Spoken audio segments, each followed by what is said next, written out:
చాటున పిందెను చూస్తా, సోకు తీగలో పండును కోస్తా, నువ్వొస్తే కప్పిస్తా ముద్దుల ముంతమ్మ. ఉక్కపోతకి ఊపిరి పోస్తా, పక్క మేకకు పంట కట్టిస్తా, ముద్దిస్తే బుక్కిస్తా మధ్యల మోతయ్యో.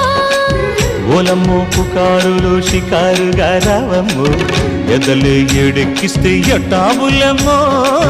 ఊరయ్యో బజారులో మజాలకి రానయ్యో, పగలే పక్కెక్కిస్తే తంటాలేవయ్యో. మిట్టిల మీదున్న మిస్సమ్మయ్య సంటే వడ్డీలతో పాటు ఒళ్ళోకి వస్తుంటే పోగ